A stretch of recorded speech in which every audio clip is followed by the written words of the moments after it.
खास करून शहरात राहणाऱ्या मुला-मुलींना. त्यांना असं वाटतं की मला जातीबद्दल माहीत नाही किंवा मला फरक पडत नाही की माझे मित्र-मैत्रिणी कुठल्या जातीचे आहेत, की मला माझी जातच माहीत नव्हती बऱ्याच काळापर्यंत. तर काय फरक पडतो? तुम्ही प्रिव्हिलेज्ड असाल ना, टाकायला काहीच लागत नाही. तुम्हाला सगळं मिळालंय ना.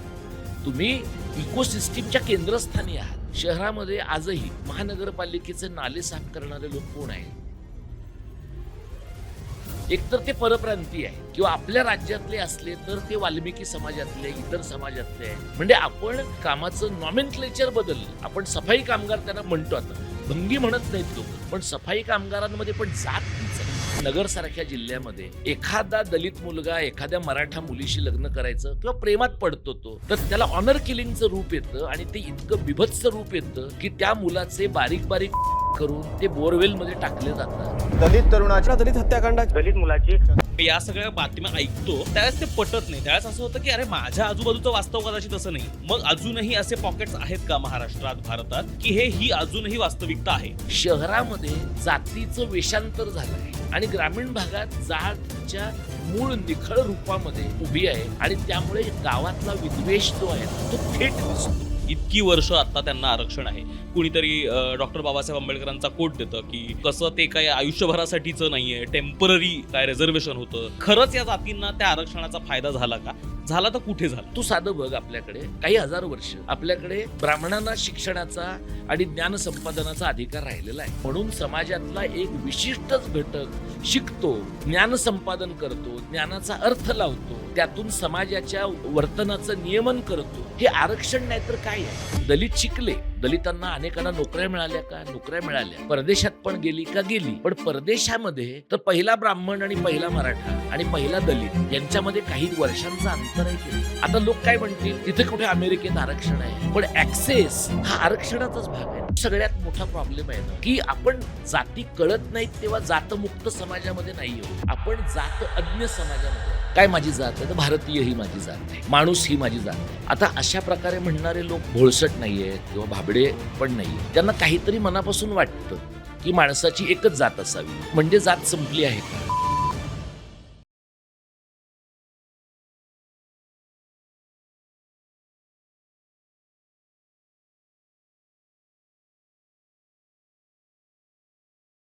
हॅलो, नमस्कार. मी ओंकार जाधव आणि खुसपूसच्या नव्या एपिसोडमध्ये तुमच्या सगळ्यांचं मनापासून स्वागत करतो. जसं तुम्हाला माहिती आहे, आपण कायमच खुसपूसमध्ये असे सगळे विषय चर्चेला आणतो ज्याबद्दल आपण खुसपूसत राहतो, धुसपूसत राहतो, पण उघडपणे बोलत नाही. आज असाच एक अत्यंत महत्त्वाचा विषय म्हणावा का, खरं तर इथपासनं त्याला प्रश्न आहेत. पण इतका महत्त्वाचा ॲस्पेक्ट आपल्या सगळ्यांच्याच आयुष्यातला जात, ज्याच्याबद्दल आज आपण खरं तर बोलणार आहोत. म्हणजे बऱ्याचदा एकतर जेव्हापासून आम्ही खुसपूस करायला सुरुवात केली, तेव्हापासून हा विषय असा होता की आम्हाला कधीतरी त्याच्याबद्दल बोलायचं होतं. आम्ही आंतरजातीय विवाहांबद्दल, इंटरकास्ट मॅरेजेसबद्दल बोललो. पण नेमकं जात काय आहे ह्याचा उलगडा करण्याचा खरं तर आजच्या या भागातनं प्रयत्न असेल. आजचा भाग हा कुठल्याही एका जातीची बाजू घेणं किंवा दुसऱ्या जातीला नावं ठेवणं किंवा या सगळ्या हेतूनं नाही, तर एकूणच हे जे स्ट्रक्चर आहे जातीचं ते काय आहे? आपल्याला जे सतत असं वाटतं की आपण जात विसरलोय, आता जात नाही. या सगळ्या ज्या संकल्पना आहेत त्या खरंच आत्ता ग्राउंड लेव्हलला आहेत का? या सगळ्याबद्दल चर्चा करायला, गप्पा मारायला आपल्यासोबत आहेत doctor Deepak Pawar sir. Sir Marathi भाषा अभ्यास केंद्राचे अध्यक्ष आहेत, मुंबई विद्यापीठात प्राध्यापक आहेत आणि अर्थात सरांचा चेहरा आपल्याला नवीन नाही. तर सर, स्वागत आहे मुक्तमुखमध्ये तुमचं. धन्यवाद. मला सुरुवातच सर इथपासून करायची आहे, की आपण ज्यावेळेस म्हणतो, की आपण जात विसरलोय. म्हणजे मला अजूनही माझे बरेचसे मित्र-मैत्रिणी आठवतात, की ते म्हणतात, की "अरे जात आम्ही बहुतेक 11वी-12वीला असेपर्यंत आम्हाला आमची जातच माहीत नव्हती." आणि मला काही वेळेस त्याच्यावरती हसायला येतं. मला काही वेळेस असं वाटतं, की हे सुद्धा एक प्रिव्हिलेज आहे, की मला माझी जात माहीत नसणं किंवा मला माझी जात काय आहे याने काहीच फरक न पडणं. म्हणजे अर्थात आपल्याला त्या ठिकाणापर्यंत जायचं, तिथपर्यंत पोहोचायचं की ते मॅटरच नाही केलं पाहिजे. पण आपण खरंच जात विसरलो आहोत का? हा अगदी मूळ प्रश्नापासून मला सुरुवात करायची आहे. आपण जात विसरलो आहोत का किंवा आता संपली आहे जात, हं. असं म्हणणारा जो एक वर्ग आपल्याकडे गेल्या 5-25 वर्षामध्ये निर्माण झालेला आहे हो. आणि समाजाच्या सर्व थरांमध्ये आहे तो.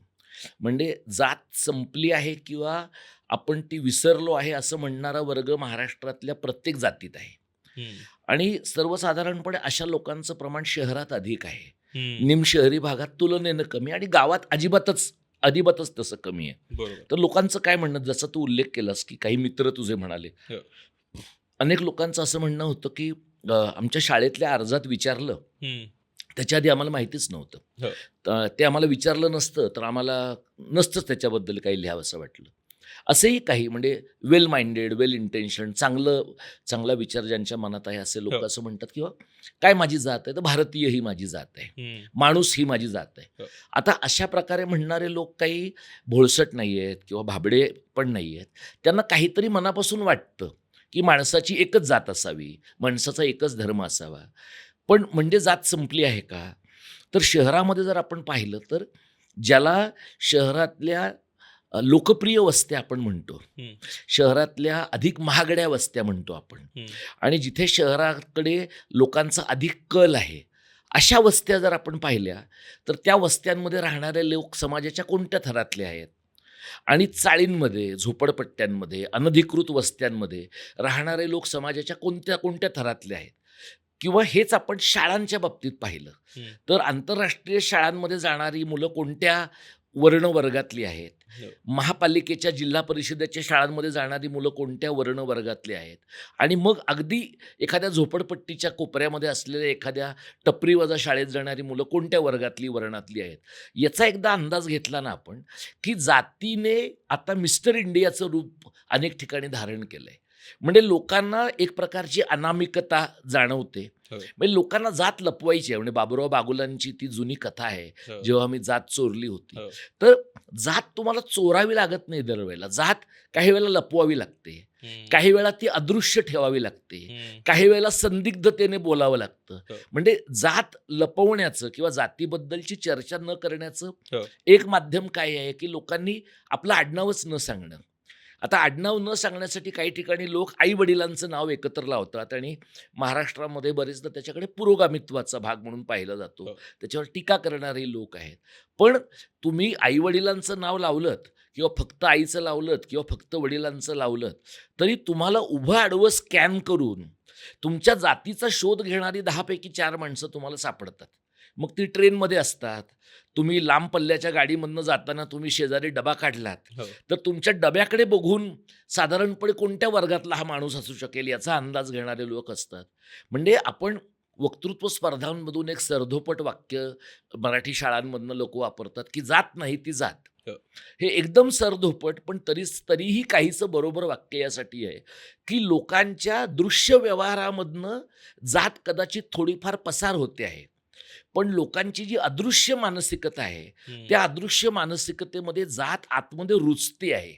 आणि त्यामुळे अनेकदा असं आपल्याला दिसतं की मी वर्गात शिकवतो राज्यशास्त्र हा विषय, तर मी अंडर ग्रॅज्युएट आणि पोस्ट ग्रॅज्युएट आणि अगदी PhDच्या मुलांपर्यंत आरक्षण, ॲफर्मेटिव्ह ॲक्शन, पॉझिटिव्ह डिस्क्रिमिनेशन यासारख्या गोष्टी शिकवतो तेव्हा लोक असं म्हणतात, नाही ते आपण जातीचा विचार नको करायला, आपण अर्थकारणाचा विचार केला पाहिजे हो. आणि मग आर्थिक मुद्द्यावर आपण आरक्षण द्यावं. हो. त्यामुळे माझ्यासारखा पवार आडनावाचा माणूस जेव्हा असं म्हणतो की आपण आरक्षणाकडे सकारात्मक पाहिलं पाहिजे, तेव्हा 10 पैकी 2 तरी माणसांच्या मनामध्ये असा विचार येतो की हा कुठला पवार आहे, हम्म. हा मराठा पवार आहे का हा बौद्ध पवार आहे, हम्म. मग ह्याचं आरक्षणाला समर्थन काय आहे. तर या पद्धतीनं लोक जेव्हा तुमच्या व्यक्तिमत्वाची चिकित्सा करतात ना तेव्हा जात संपत नाही. जात एका अर्थाने दाखवणं हो. हे फार फॅशनेबल नाही राहिलेलं. हम्म. त्यामुळे जातीची कॉकसेस आहेत, जातीची छुप्या गटांमध्ये चर्चा आहे. हे कधी जाणवतं जेव्हा मुलं, आता मगाशी तू उल्लेख केलास आंतरजातीय विवाहांचा विषय तुम्ही चर्चेला घेतला, तर आंतरजातीय विवाहांच्या बद्दल लोक शहरासारख्या ठिकाणी अनेकदा काय म्हणतात, ठीक आहे तुझ्या मनाला येईल तसं कर, हो. पण म्हणजे आधी आपल्याला लागतोय का पदर हे जरा बघ. हो. त्याच्या पलीकडे जाऊन लोक असं म्हणतील ते काही कर पण मुसलमानाशी करू नकोस. हो. म्हणजे कसं आहे की याच्याशी कर याच्याशी करू नकोस. हम्म. पण म्हणजे मग एखाद्या हिंदू ओबीसी मुलीने मुसलमान ओबीसी मुलाशी लग्न केलं तर तो लव जिहाद होईल का आंतरजातीय लग्न होईल. म्हणजे ह्याची उत्तरं नाही आहेत आपल्याकडं. हो. त्यामुळे आपल्याकडे असं झालंय की जात संपवायला निघालेला किंवा अधिकृतरित्या कास्टलेस सोसायटीकडे जाऊ इच्छिणारा आपला समाज आहे. आणि मला वाटतं ह्या बाबतीमध्ये आज जर बाबासाहेब असते तर कदाचित ते जातरहित समाजाच्या ऐवजी समृद्ध झालेल्या जात संघटनांपासून राजकीय प्रक्रियेचा बचाव कसा करायचा हम्म. आणि मग जाती एका अर्थाने निरर्थक कशा ठरवायच्या हो. याचा विचार त्यांना अधिक करावा लागला असता. हम्म. आपलं काय झालंय की आपण एक उच्च कोटीचा दांभिक समाज आहोत आणि दांभिक समाज असल्यामुळे आपला ज्या ज्या गोष्टींना विरोध आहे त्या सगळ्या गोष्टींवर पांघरुणं घालण्याची आपली पद्धत आहे. हो. त्यामुळे आपण आपण काय आपल्याकडे लोक काय म्हणतात, आमचा काही तसा जातीला विरोध नाहीये, पण ते नॉनव्हेज खातात ना, हम्म. पण ते चाळीत राहतात ना, पण त्यांच्याकडची लुगडं नेसायची पद्धत वेगळी आहे ना, पण त्यांच्याकडची देवस्थानं वेगळी आहेत ना. म्हणजे आपल्याला आपण एक लक्षात घेतलंय की प्रत्येक जातीच्या अंगाने विचार करताना त्याची इकोसिस्टीम आहे, हो. त्याची परिसंस्था आहे. म्हणजे तुम्ही धनगर जातीचा विचार कराल आणि बिरुबाचा करणार नाही किंवा मायक्काचा करणार नाही असं तुम्हाला करता येत नाही. हो. तुम्ही मराठ्यांचा विचार कराल आणि ज्योतिबाचा करणार नाही असं करता येत नाही. तुम्ही ब्राह्मणांचा विचार कराल आणि परशुरामाच्या देवस्थानाचा करणार नाही असं करता येणार नाही. तर या परिसंस्थेची काहीतरी व्यवस्था लावायला लागते. ही व्यवस्था न लावता आल्यामुळे ना आपण सोपा मार्ग काय काढलाय, आता कुठे राहिली जात. जर जात राहिली नसेल तर अमेरिकेमध्ये जाणारी जी माणसं आहेत, युरोपात जाणारी जी माणसं आहेत, त्यांचं बृहन महाराष्ट्र मंडळ आहे. हम्म. मोठमोठी मंडळं तिथे होतात. हो. जवळपास त्यातल्या बऱ्याच मंडळांना हळदी कुंकू केंद्राचं स्वरूप आहे, मंगळागौर केंद्राचं स्वरूप आहे. हर्षवर्धन पाटील नावाचे इंदापूरचे आमदार एकेकाळी महाराष्ट्राचे सांस्कृतिक कार्यमंत्री होते आणि ते मंत्री होते म्हणून त्यांना बृहन महाराष्ट्र मंडळाच्या अधिवेशनाला पाहुणा म्हणून मला वाटतं अटलांटा सिटीमध्ये बोलावलं गेलं होतं. शहर कदाचित चुकीचं असेल. हम्म. तिथं ते असं म्हणाले की मला माफ करा जर मी बोलतो, म्हणजे मुळात आपल्याकडचे मंत्री एवढं बोलले ह्याचंच कौतुक केलं पाहिजे. ते असं म्हणले की हे तुमचं सगळं अधिवेशन एका विशिष्ट जातीचं आहे असं तुम्हाला वाटत नाही का? हे ते व्यासपीठावर बोललेत. हम्म. आता हे मराठ्यांचं असतं तरी सुद्धा हा मुद्दा व्हॅलिड होता, हो. दलितांचा असतं तरी हा मुद्दा व्हॅलिड होता. हो. म्हणजे आपण तिथे जाऊन आपली उघड ओळख काय आहे मराठी भाषकांची, हम्म. पण आपली अंतर्गत ओळख काय आहे की आपण चित्पावन आहोत, आपण देशस्थ आहोत, हम्म. आपण पश्चिम महाराष्ट्रातले मराठी आहोत, आपण मराठवाड्यातले आहोत, आपण विदर्भातले आहोत.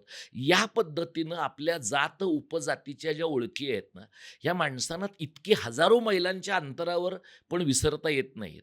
तसं जर नसतं तर परदेशातनं 8 दिवसासाठी फक्त लग्न ठरवण्यासाठी लोक पुणे मुंबईसारख्या शहरात आले असते का? आणि केवळ आपल्या जातीत, म्हणजे माझं असं म्हणणं नाहीये हो. की आंतरजातीय लग्न तुम्ही केलीत तरच तुम्ही पुरोगामी ठरणार आहात, पण तुमच्या जातीच्या इकोसिस्टीमच्या बाहेर विचारच तुम्ही करत नाही, कोणत्याही जातीचे तुम्ही असलात तरी. अशा वेळेला जेव्हा आपण म्हणतो की जात संपली आहे, हम्म. त्यावेळेला आपण डिनायलमध्ये आहोत. आपण अशा प्रकारच्या नकार वृत्तीमध्ये आहोत की जिला वस्तुस्थितीचा आधार नाही. हम्म. मला यालाच जोडून प्रश्न विचारायचा आहे, कारण आता जर आपण त्या जातीनं जाती व्यवस्थेनं मिस्टर इंडियाचं रूप धारण केलं तर ते कुठेतरी छुपी आहे समजा असं म्हटलं तर नेमकी ही जाती व्यवस्था आपलं आत्ता कसं नुकसान करते? कारण आता तर ही दिसत नाहीये ना. आता तर मला ही कुठे उघडपणे दिसत नाही. आता कोणी मला म्हणत नाहीये की अच्छा तू काय जातीचा आहेस. म्हणजे अर्थात हे कुठेतरी कुणीतरी कधीतरी विचारतं की अच्छा आडनाव काय आहे पासनं हे वेगवेगळ्या टप्प्यांमध्ये आपण आपल्या जातींचं स्कॅनिंग करत असतो. पण आपलं माणूस म्हणून आत्ताच्या युगात नुकसान काय होतंय जाती व्यवस्थेमुळे? अगदी तू 10वीला आलेलं मूल बघ, 10वीतनं 11वीला गेलेलं मूल, हो. 11वीतनं म्हणजे 12वीतनं फर्स्ट इयरला गेलेलं आणि BA मधनं MAला गेलेलं, या मुलांच्या चर्चा अनौपचारिकरित्या औपचारिकरित्या, आणि मी ज्या मुलांना शिकवलं ती तर समाजशास्त्रांमधली मुलं आहेत, हो. म्हणजे ती इंजिनिअरिंग मेडिसिनमधली पण मुलं नाही आहेत. आत्तापर्यंत मुलं असं आम्हाला म्हणायची, हे बघा ह्यांना 50% मार्क मिळाले त्यांना ॲडमिशन मिळालं, हो. आम्हाला 90% मार्क मिळाले नाही मिळालं. आता इथे आपण डेटावर बोलतच नाही आहोत. म्हणजे असं आहे की 50% खरंच त्या मुलाला ॲडमिशन मिळालं का आणि 91% वाल्याला खरंच मिळालं नाही का? आता जर तू 10वी-12वीच्या मेरिट लिस्ट पाहिल्या हम्म. तर SC, ST, OBC आणि ओपन यांच्यामधल्या मार्कांमध्ये 2, 4, 10 मार्कांचा फरक अनेक ठिकाणी उरलेला आहे. हम्म. आता हा जो फरक आहे, हा फरक हळूहळू कमी कधी होतो, जेव्हा सगळ्या स्पर्धक गटांचं सोशल कॅपिटल टप्प्याटप्प्याने वाढतं तेव्हा. आता या प्रकारच्या आरक्षणाबद्दल लोक तक्रार करतात, पण ज्याच्या बापाकडे पैसा आहे तो मुलगा किंवा ती मुलगी जेव्हा 50 लाख डोनेशन देते, 2 कोटी डोनेशन एखाद्या संस्थेला देते आणि थेट फार्मसी किंवा मेडिसिन किंवा डेंटिस्ट्रीच्या कोर्सला ॲडमिशन घेते, त्याच्याबद्दल तक्रार कोणाची नाही आहे. उलट लोकांना वाईट असं वाटतं, की अरे आपल्या वडिलांकडे का नाही आहेत पैसे? म्हणजे जातीच्या बाबतीत लोकांना काय वाटतं, की समोरची व्यक्ती अमुक जातीच्या प्रवर्गात आहे म्हणून बेनिफिट मिळाला म्हणून माझा त्याच्यावरचा राग इष्ट आहे. पण समोरची व्यक्ती अत्यंत धनदांडगी आहे आणि त्यांनी या लबाडीने प्रवेश मिळवला म्हणून आम्हाला त्यांचा राग नाही येत. आम्हाला उलट असं वाटतं, की आम्ही तिथे असायला पाहिजे होतो. हो. म्हणजे वर्गीय आकांक्षा वेगळ्या आहेत आणि जातीय विद्वेष वेगळ्या स्वरूपाचा आहे. मग जात नुकसान काय करते, तर जात या प्रकारचे माणसाच्या मनातले जे बायसेस आहेत, हो. माणसांच्या मनातले जे पूर्वग्रह आहेत ना, ते अधिक पक्के करते आणि ते पूर्वग्रह शिक्षणामधनं पक्के होतात. हे तुला दिसेल, की भारतातल्या ज्या एकेकाळच्या सगळ्या प्रबळ जाती आहेत, हो. मराठी असतील, पटेल असतील, जाट असतील, या सगळ्या प्रबळ जातींना एका टप्प्यानंतर आता असं वाटतं, की आपण मागास असणं फायद्याचं आहे आणि म्हणून इथे मराठ्यांचा संघर्ष कुणबी ठरवा म्हणूनचा संघर्ष आहे आणि ओबीसींचा संघर्ष ओरिजिनल जे कुणबी आहेत ते राहू द्या, पण मराठ्यांना इथे शिरकाव करून देऊ नका, नाहीतर आमच्या हातात काहीच राहणार नाही असं आहे. तर तोटा काय होतो आहे, तर बास्केट छोटं आहे. त्या बास्केटवर उड्या मारणारा जो लाभार्थ्यांचा संभाव्य लाभार्थ्यांचा वर्ग आहे तो मोठा आहे आणि मग सरकार काय करतं, की सगळ्यांना आरक्षण देऊ शकतं का? नाही देऊ शकत. मग मागच्या नोव्हेंबर 2025च्या निवडणुकीच्या आधी जे सरकार होतं त्यांनी जवळपास जातींची 40 महामंडळं काढली. म्हणजे ब्राह्मणांचं महामंडळ आहे आपल्याकडे, परशुराम आर्थिक विकास महामंडळ, हो. त्याच्यावर 4 IAS ऑफिसर आहेत. म्हणजे महाराष्ट्रात आता असा एकही IAS ऑफिसर उरला नसेल, की ज्याचं कुठल्या तरी जातीच्या महामंडळावर सोय लागलेली नाहीये. म्हणजे एवढा निधी असणार का? आणि मग आता असं झालंय, की तुझ्या जातीचं महामंडळ निघालंय, मग माझ्या जातीचं का निघू नये? तर मग मला एक प्रकारचं उपद्रव मूल्य निर्माण करावं लागतं, की बघा या ठिकाणी मी तुमचा पराभव करू शकतो, हो. या ठिकाणी मी दुसऱ्या पक्षाबरोबर जाऊ शकतो आणि आमच्या जातीच्या मागे एवढी माणसं आहेत. म्हणजे मग ज्याला रजनी कोठारींनी पॉलिटिसायझेशन ऑफ कास्ट असं म्हटलंय, जातीचं राजकीयकरण, तर आता जातीचं राजकीयकरण नाहीये, उपजातीचं उपजातीचं राजकीयकरण आहे आणि त्याच्यामुळे लोक असं म्हणतात, की ठीक आहे आम्ही आमच्या मताने तुम्हाला लोकसभेत नाही पाडू शकणार, नगरसेवक पदाला तर पाडू. या आता जसे नगरसेवक पदाचे झेडपीचे निकाल लागतायत ना, लोक 100-150 मतांनी पडतायत. हो. म्हणजे लोक पैसे नागरिक म्हणून तर घेतायतच, जातीचा समूह म्हणून पण पैसे घेत आहेत, की आमच्या जातीची 200 मतं तुम्हाला लागली, यांच्या जातीची 200 मतं यांना लागली. या पद्धतीनं म्हणजे भ्रष्ट होणारी सोशल एंटिटी, जसं धर्म आहे ना तशी जात पण आहे. एक कायमचं जे आर्ग्युमेंट आरक्षणाबद्दल म्हणजे जातीनिहाय आरक्षणाबद्दल जे केलं जातं ते म्हणजे इतकी वर्ष आता त्यांना आरक्षण आहे, मग त्या जातींचं काय झालं? त्या जाती मोठ्या झाल्या का? त्यातनं शिकली का माणसं? आणि जर झाली असतील मग कुणीतरी डॉक्टर बाबासाहेब आंबेडकरांचा कोट देतं की कसं ते काय आयुष्यभरासाठीचं नाही आहे, टेम्पररी काय रिझर्वेशन होतं. तर मग आता आपण नेमके कुठे आहोत? जर ज्यावेळेस आरक्षण आलं त्याच्यानंतर जातीनिहाय ज्या काय जातींना त्याचा फायदा घेता आला, नाही घेता आला, जी काही परिस्थिती आहे, आता आपण त्या आरक्षणाच्या टप्प्यात कुठे आहोत? कारण आता तर सगळेजण म्हणतायत की नाही आर्थिक पद्धतीनं द्यायला पाहिजे. मग आपण आर्थिक गट बघूयात आणि मग आरक्षण देऊयात. म्हणजे त्या आर्थिक गटांच्या वेगळ्या जाती होणार की नाहीत हा एक वेगळा मुद्दा आहे, त्याच्यावरती पण येऊयात. पण आता आपण त्या आरक्षणावरती कुठे आहोत आणि खरंच या जातींना त्या आरक्षणाचा फायदा झाला का? झाला तर कुठे झाला? हे बघ, आरक्षणामुळे समाजातल्या मोठ्या घटकाचा फायदा झालाच. म्हणजे असं आहे, की आरक्षणामुळे लोक शिकायला लागले, आरक्षणामुळे लोक नोकऱ्यांमध्ये आले, आरक्षणामुळे लोक राजकीय प्रतिनिधित्व करायला लागले आणि या सगळ्यातनं जो एक स्पेस मिळतो, अवकाश मिळतो, तो अवकाश भारतीय लोकशाही जर अशा प्रकारची विस्तारवादी नसती आणि समावेशक नसती तर घडलंच नसतं आपल्या समाजात. म्हणजे जे लोक असं म्हणतात ना, की बाबासाहेबांनी असं ते बाबासाहेबांच्या कॉन्स्टिट्युएंट असेंब्ली डिबेटमधल्या अनेक गोष्टी लोक सोयीसोयीनं कोट करतात. म्हणजे बाबासाहेबांना लोक मुसलमानांचा राग आला की मुसलमानांच्याबद्दल कोट करतात, बाबासाहेबांना लोक मुंबईच्याबद्दल काही म्हणायचं असलं की वेगळ्या पद्धतीनं कोट करतात. बाबासाहेबांनी आरक्षणाच्या बद्दलचा विचार मांडत असताना शिक्षणातलं आरक्षण, नोकरीमधलं आरक्षण, राजकीय आरक्षण, ह्या तिन्हीचा एकत्रित विचार केलेला आहे आणि बाबासाहेबांच्या त्या चर्चेमध्ये आरक्षण हे पृथ्वीच्या अंतापर्यंत चालेल असं त्यांनाही वाटलेलं नाहीये आणि घटना समितीतल्या इतरही लोकांना वाटलेलं नाहीये. हं. पण आपण एक काय लक्षात घ्यायला पाहिजे, की हजारो वर्ष आपल्याकडे ज्या प्रकारचा समाज होता, म्हणजे आपल्याकडे अगदी श्रीकृष्णाचा रेफरन्स देऊन चातुर्वर्ण्यम मया सृष्टम गुणकर्म विभागशः असं लोक म्हणतात. आता हे चातुर्वर्ण्य हे गुणकर्म विभागशः आहेत. माणसातले गुण आणि माणसाचं कर्म यानुसार विभागणी झाली. हं. पण ही हॉरिझॉन्टल आहे ना. समजा अशी विभागणी झाली असेल तर जात ही उभी व्हर्टिकल रचना आहे. हो. आणि बाबासाहेबांनी त्या रचनेचं वर्णन करताना ब्राह्मण, क्षत्रिय, वैश्य, शूद्र आणि गावकुसाबाहेरचे अतिशूद्र असं म्हटलंय, असं वर्णन केलंय. आणि यांच्यामध्ये मोबिलिटी नाहीये. वरच्या माणसाने ठरवलं तरी त्याला खाली येता येत नाही, हं. खालच्या माणसाने ठरवलं तरी त्याला वर जाता येत नाही. यांच्यामध्ये रोटीबेटी व्यवहार नाही. आणि त्यामुळे या सगळ्या माणसांमध्ये कोणीतरी स्पृश्य आहे, कोणीतरी अस्पृश्य आहे. म्हणजे गावातलं मेलेलं जनावर दलितांनी ओढून न्यायचं ही कृती गावाच्या गरजेची आहे, गावाला हवी आहे. कारण ती नाही केली तर त्या जनावराच्या मेलेल्या कातड्याचा वास येणार आहे. पण ते जे मेलेलं जनावर आहे त्याचं मांस ते जे काढून कुणी खाल्लं तर त्यामुळे लोकांच्या अंगाला वास येतो, म्हणून तुम्हाला त्यांना स्पर्श करायचा नाहीये.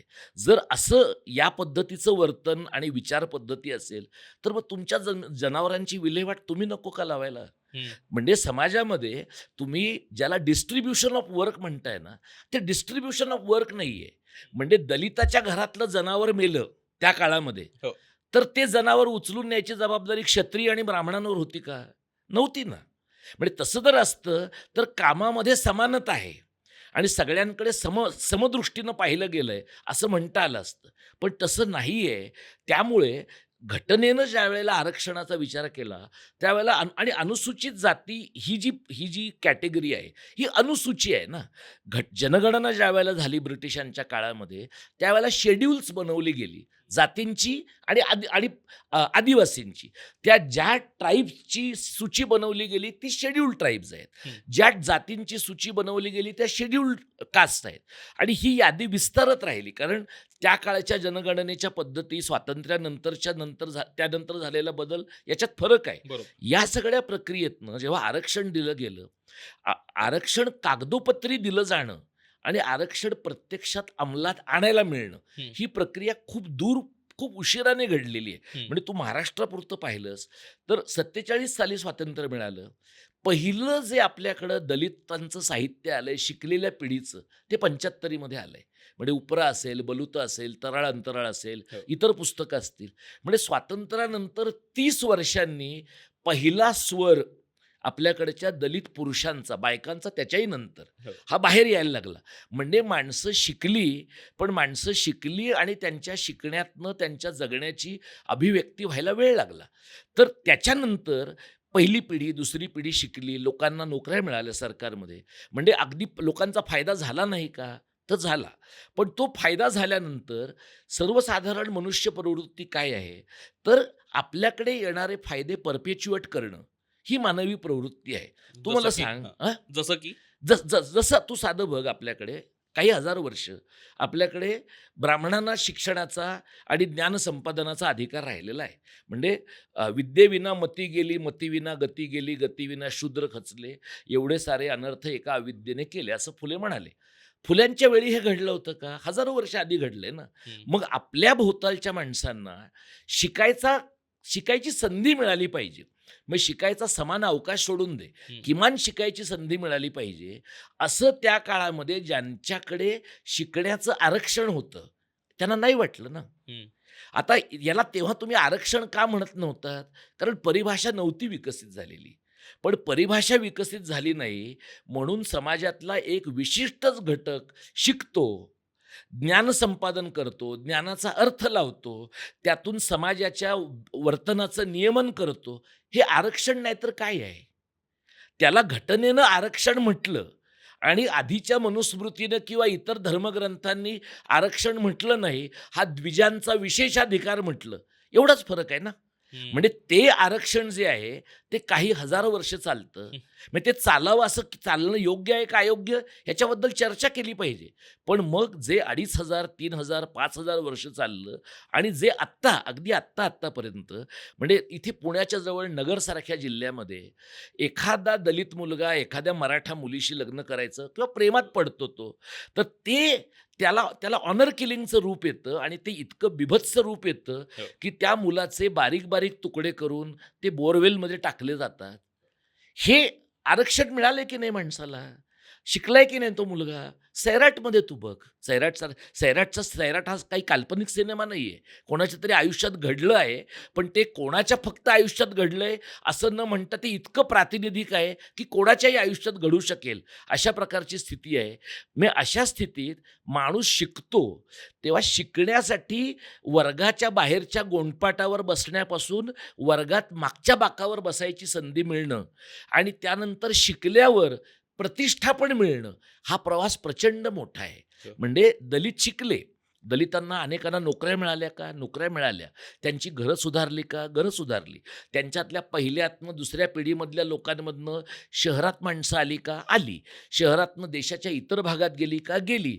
परदेशात पण गेली का? गेली. पण परदेशामध्ये गेलेला पहिला महाराष्ट्रापुरता विचार करायचा तर पहिला ब्राह्मण आणि पहिला मराठा आणि पहिला दलित यांच्यामध्ये काही वर्षांचं अंतर आहे की नाही? आणि तसं असेल, आता लोक काय म्हणतील, तिथे कुठे अमेरिकेत आरक्षण आहे? पण ॲक्सेस हा आरक्षणाचाच भाग आहे ना.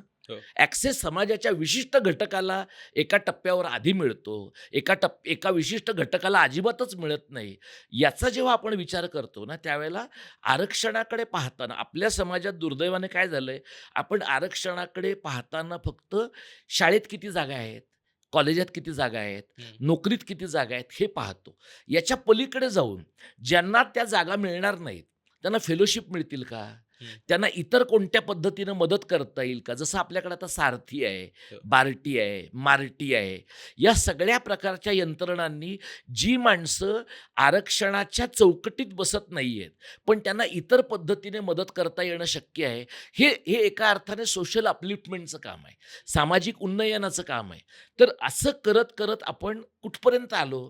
तर जागतिकीकरणापर्यंत आलो. जागतिकीकरणाचे 2 महत्त्वाचे परिणाम आहेत. एक म्हणजे सरकारने सगळ्या गोष्टीतनं अंग काढून घेतलं. म्हणजे महाराष्ट्रामध्ये आपण आता सांगलीला तू गेलास तर सांगली, सातारा ह्या टप्प्यात वसंतदादांच्या कृपेने इंजिनिअरिंग मेडिकल कॉलेजेस खूप झाली. लोकांना आनंद काय वाटतो? बघा, आमच्याकडे प्रचंड मोठ्या प्रमाणात इंजिनिअरिंग मेडिकल कॉलेजेस झाली, आमची पोरं त्यामुळे शिकायला लागली. इंजिनिअरिंग आणि मेडिकल कॉलेजेसची फी किती आहे? म्हणजे सरकारची कॉलेजेस आणि खाजगी कॉलेजेस ह्याच्यात फरक आहे. खाजगी कॉलेजांमध्ये काही प्रमाणात आरक्षण असेल, पण खाजगी कॉलेजांमध्ये जी कॅपिटेशन फी घेतात, कुठलंही विद्यापीठ घेतो, एक विशिष्ट नावही सांगण्याची गरज नाही. सगळ्या खाजगी कॉलेजांमध्ये आणि आता खाजगी विद्यापीठांमध्ये प्रचंड मोठ्या प्रमाणात लोक डोनेशन घेतात. 50 लाखापासून 2 कोटीपर्यंत आहे. म्हणजे समाजातल्या धनदांडग्या वर्गाने राज्यव्यवस्थेनं आरक्षणाच्या आणि एकूण लोककल्याणाच्या प्रक्रियेमधलं स्वतःचं लक्ष कमी करायला घेतल्यानंतर आणि बाजाराच्या दृष्टीनं स्पर्धा ओपन झाल्यानंतर हळूहळू आपला सगळा पैसा वेगळ्या पद्धतीच्या भांडवली आरक्षणात गुंतवायचा प्रयत्न केलेला आहे. म्हणजे तुम्ही डोनेशन देता तेव्हा तुम्ही काय करता की आमच्या मुलाला मार्क 35% का असेनात, ॲडमिशन मिळालं पाहिजे आमच्या हक्काच्याच कॉलेजमध्ये, मग त्यासाठी मंत्रालयातनं वशिला आणू, कुठून दिल्लीतनं आणू, आणखी कोणाचं आणू, पण पैसे टाकून सगळं करून घेऊ. याच्याबद्दल समाजात ऑब्जेक्शन नाही आहे. लोकांचं म्हणणं काय आहे, दलितांची एक पिढी झाली, दुसरी पिढी झाली, तिसरी पिढी आता येईल, आता ह्यांनी सोडून दिलं पाहिजे. आता ह्या बाबतीत 2 प्रकारची मतं आहेत. दलितांमधला सुद्धा समाजाचा एक वर्ग असा आहे, माझ्या माहितीतले काही कार्यकर्ते असे आहेत की ज्यांना असं वाटतं की आपली आर्थिक स्थिती बरी आहे ना, तर आपण आता ह्याचा लाभ नाही घ्यायचा, आणि त्यामुळे त्यांना शक्य असून त्यांनी ती जागा मोकळी केलेली आहे आणि ते खुल्या स्पर्धेत उतरलेत. आता अशा पद्धतीनं आरक्षित प्रवर्गातले लोक खुल्या प्रवर्गामध्ये आले तरी खुल्या प्रवर्गातल्या लोकांना प्रॉब्लेम होतो. त्यांचं म्हणणं, तुम्ही इकडे कशाला आलात, तुमच्यामुळे आमची एक जागा कमी होते. आता एक आपण लक्षात घेतलं पाहिजे, ते कुठेतरी जाणारच ना. जर तिकडचा माणूस इकडे आला तर आरक्षित प्रवर्गामध्ये एक त्यापेक्षा जास्त वंचित असलेला माणूस सिस्टीममध्ये आत येण्याची शक्यता निर्माण होते. हो. आणि ती व्यक्ती जर खुल्या प्रवर्गातनं स्पर्धेमध्ये कम्पीट करते आहे, तर लोकांनी त्याचं स्वागत केलं पाहिजे. म्हणजे लोकांना इथे पण स्पर्धा नको आहे, तिथे पण जागा मिळायला नको आहेत, असं तुम्हाला 2 डगरींवर पाय ठेवून चालणार नाही. हा एक भाग. आणि ज्याचा तू आर्थिक आरक्षण म्हणून उल्लेख केलास, मी तुला उदाहरण सांगतो. मी MA करत असताना माझ्याबरोबर शिकणारा एक विद्यार्थी पश्चिम महाराष्ट्रातला, सूतगिरणीचे मालक होते त्याचे वडील. हं. तो मुलगा दर टर्मला AC ट्रेननं गावी जायचा आणि तलाठ्याकडनं किंवा तहसीलदाराकडनं, ज्याच्याकडनं कोणाकडनं घ्यायचं असेल, आर्थिकदृष्ट्या अ, अ, मागास असल्याचं प्रमाणपत्र घेऊन यायचा. ते सबमिट करायचा, कारण त्याला फीमध्ये सवलत हवी होती. आता तू मला सांग, तो हॉस्टेलमध्ये अगदी सुस्थितीत राहिला. हो. त्याच्या वडिलांच्या, आणि तेव्हा तर आपल्याकडच्या पॉवरलूम आणि ह्या सगळ्यांची परिस्थिती अधिक बरी होती. हे मी तुला 32 वर्षापूर्वीचं सांगतो. हो. काय त्या माणसाचं लॉजिक असेल मला सांग, की 32 वर्षापूर्वी त्या मुलाला त्याचा बाप असं सांगू शकला नसेल का, की कशाला हे करायचं आपण? तेव्हा आत्ता आमच्याकडे MAच्या मुलांना एक 7-8 हजार फी असेल, तेव्हा मला वाटतं ₹1000 फी असेल. जेवढे पैसे तो मुलगा ट्रेनवर घालवत होता, त्याच्यापेक्षा कमी पैशात कदाचित त्याची फी भरून झाली असेल.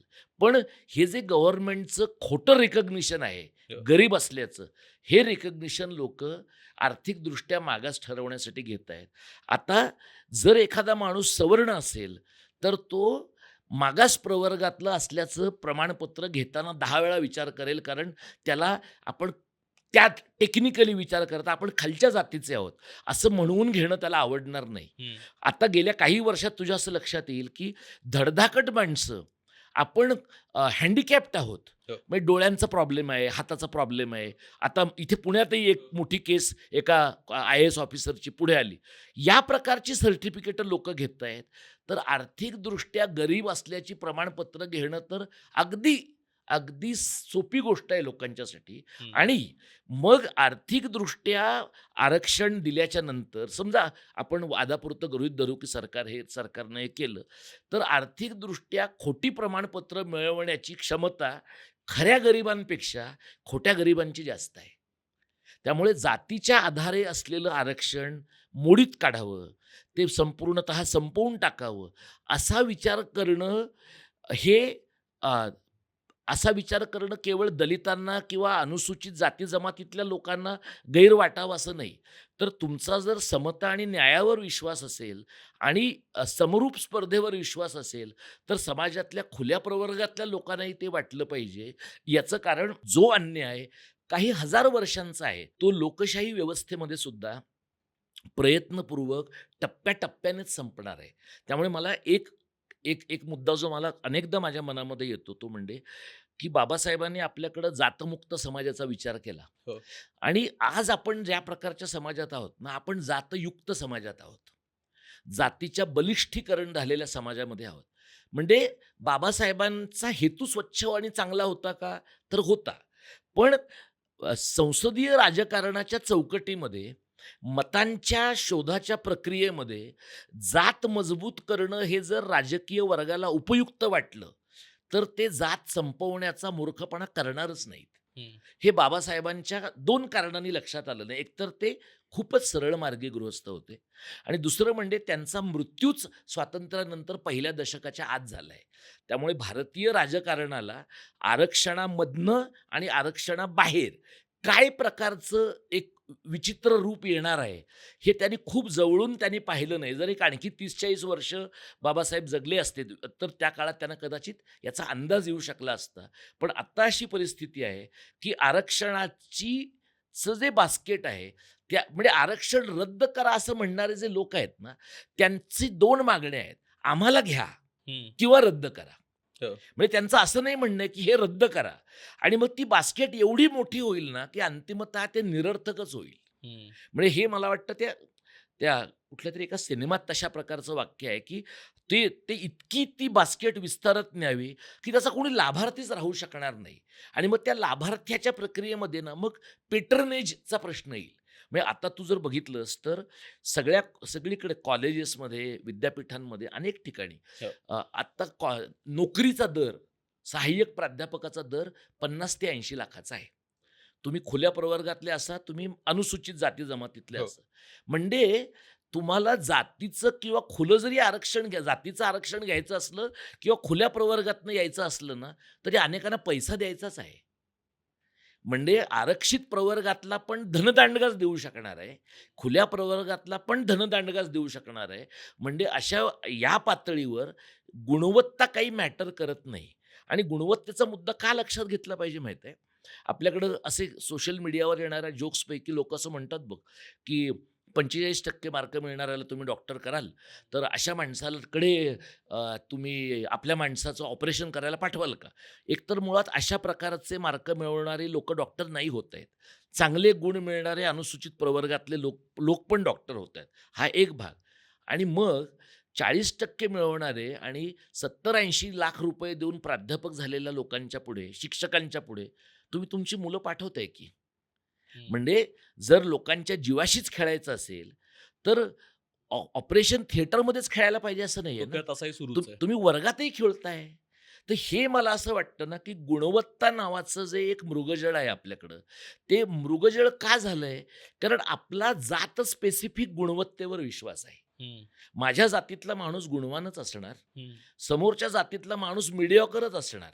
त्यामुळे जातनिष्ठ जातीच्या संदर्भामध्येच तुम्ही जर ह्याचा विचार करत राहिलो आपण, तर आत्ताची जी लढाई आहे आपल्याकडची जातीची, ती आता इतकी टोकदार झाली आहे ना, की त्याच्यामुळे आरक्षण मागणाऱ्या आणि न मागणाऱ्या लोकांमधली मारामारी हा फार दूरचा भाग झाला आहे.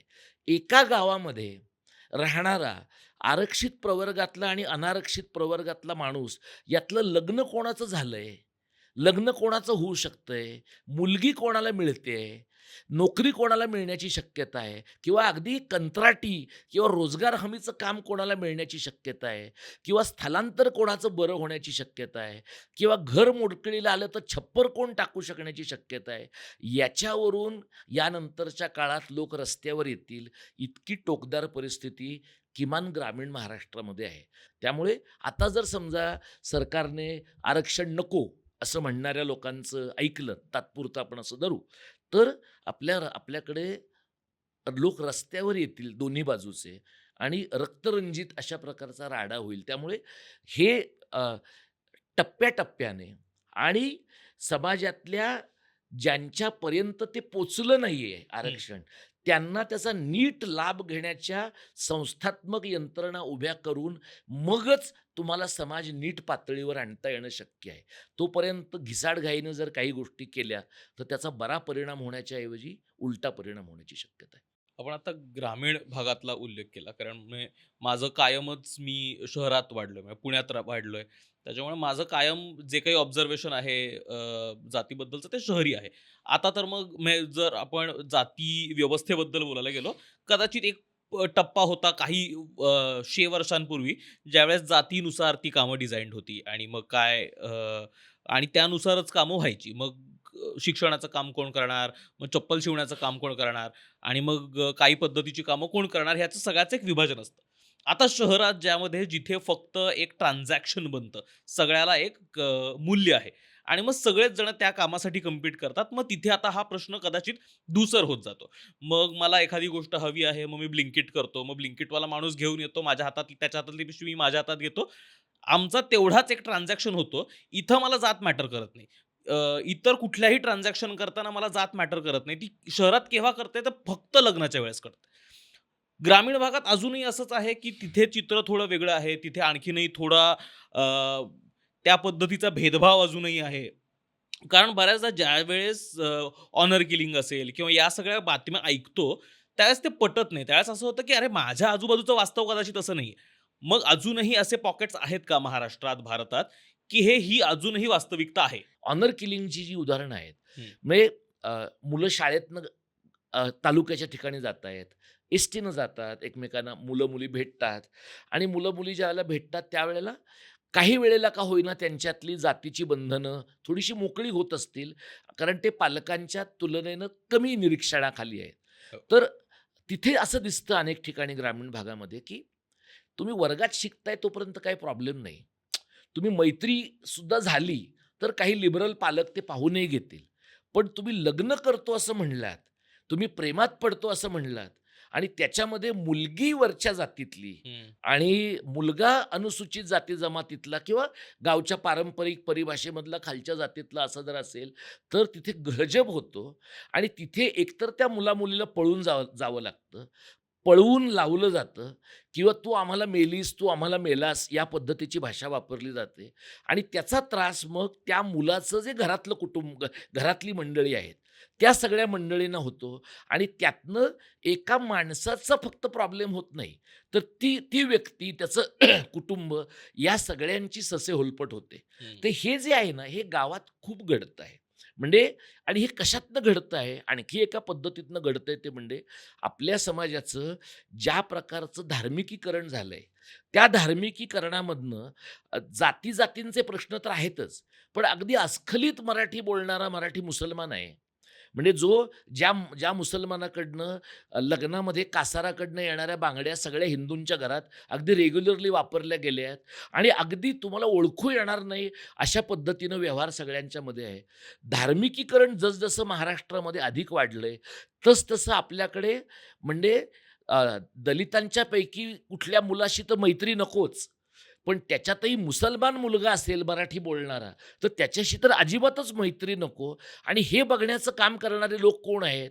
तर साधारणपणे त्या गावातले बेरोजगार असलेले आणि नुसतेच दाढ्या वाढवून हिंडणारे, इतर जातीतल्या मुलींची छेड काढणारे, पण आपल्या मुलींचं प्रोटेक्शन आपण करणार आहोत, अशा प्रकारचा आव आणणारी जी मुलं आहेत ना, ही ह्या गावांची आत्ताची व्यवस्था आहे. त्यातनं तुला असं दिसेल, की मूळ प्रश्न काय आहे, की शेती पडीक झाली. हं. शेतीत नापिकी आली. शेतीतनं पोट भरत नाही. मग शेतीतनं पोट भरत नाही, शेतीचे बारीक-बारीक तुकडे व्हायला लागले आणि 35शी-40शी होईपर्यंत लोकांची लग्न होईनात. जर लग्न होईनात आणि शहरामधनं आलेला एखादा ओबीसी, शहरामधनं आलेला एखादा अनुसूचित जातीतला मुलगा, त्याचं लग्न झालंय. शहरामध्ये असल्यामुळे आंतरजातीय असेल, एकाच समजातीय असेल, त्यातून एक असं चित्र निर्माण होतं, की अरे यांना जमलंय, आम्हाला जमत नाहीये. हं. त्यामुळे बरेचदा वड्याचं तेल वांग्यावर निघतं आणि त्यामुळे आपली जात मागे राहणं हे ग्रामीण भागामध्ये एक प्रकारचं सामूहिक स्टेटमेंट झालंय. मग त्याच्यातनं अनेक गावांमध्ये तुला दिसेल, की जिथे मोठे प्रकल्प झालेत, रस्ते झालेत, इतर काही झालंय, हो. तिथं जमिनी विकणारे गुंठा पाटील निर्माण झालेत. खूप पैसा आलाय लोकांकडे. मग त्याच्यातनं गाड्या विकत घेणं आलं, त्याच्यातनं सोने-चांदी विकत घेणं आलं. या सगळ्यामधून आपल्याला बायको पण कशी हवी? तर बायको पण धनदांडग्यातलीच हवी. मग ती सोन्या-नाण्याने मढलेलीच हवी.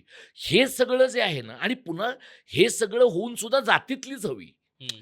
तर आता प्रॉब्लेम असा आहे, की आपल्या जातीतली नसलेली, तुलनेनं समाजाच्या वंचित घटकातली कोणतीही मुलगी ही उपलब्ध आहे आपल्याला, असं पाहण्याकडे कल असणं आणि त्याच्यातून मग समाजाच्या वंचित घटकातल्या मुलींकडे वस्तूकरण पद्धतीनं पाहणं, यातून तीव्र संघर्ष ग्रामीण भागात निर्माण झालाय. तू जे शहरात म्हणलास ना, तर शहरात सुद्धा तू बघ, की शहरामध्ये आजही महानगरपालिकेचे नाले साफ करणारे लोक कोण आहेत? अगदी तू सुलभ शौचालय बघ. हो. महानगरपालिकेच्या अखत्यारीतली टॉयलेट्स तू बघितलीस ना, तर त्याच्याही जबाबदाऱ्या घेणारे लोक एकतर ते परप्रांतीय आहेत किंवा आपल्या राज्यातले असले तर ते वाल्मिकी समाजातले, इतर समाजातले आहेत. म्हणजे आपण कामाचं रूप म्हणजे कामाचं नॉमेनक्लेचर बदललं. आपण सफाई कामगार त्यांना म्हणतो आता. भंगी म्हणत नाहीत लोकं. पण सफाई कामगारांमध्ये पण जात तीच आहे. हं. मग त्या मॅनहोलमध्ये उतरायचं, त्याच्यात गुदमरून माणूस मेला तर त्याचं काय होतं ते बघायचं नाही. हे सगळं सांगायला पण आपल्याला एखादा सुधारक ओलवेसारखा चित्रकार लागतो. हो. प्रश्न असा आहे, की शहरामध्ये जातीचं वेषांतर झालं आहे आणि ग्रामीण भागात जात तिच्या मूळ निखळ रूपामध्ये बऱ्यापैकी उभी आहे आणि त्यामुळे गावातला विद्वेष जो आहे ना, तो थेट दिसतो. शहरामध्ये तो विद्वेष मेटमॉर्फस व्हायला त्याला धर्माचं खूप तातडीनं रूप आलंय. हं. त्यामुळे आपल्याला असं दिसतं, की लोकांना राग काढायचा आहे ना, तर जातीच्या लोकांवर काढण्याच्या ऐवजी किंवा त्याच्या समांतर काढताना तो काढायला मुसलमान हा एक ॲडिशनल विषय आता राजकीय व्यवस्थेनं निर्माण करून दिलाय. त्यामुळे बरेचदा जातीचे गुंते अनवधानाने किंवा अपरिहार्यपणे धर्माचे गुंते होतात. शहरातलं आणि ग्रामीण भागातलं त्याचं प्रमाण, प्रपोर्शन आणि अभिव्यक्तीचं रूप बदललेलं असेल, पण तरीसुद्धा जातीला जे टोकदार हिंसक रूप आहे ना, ते गावात जास्त दिसतं, पण शहरात दिसतच नाही असं नाही.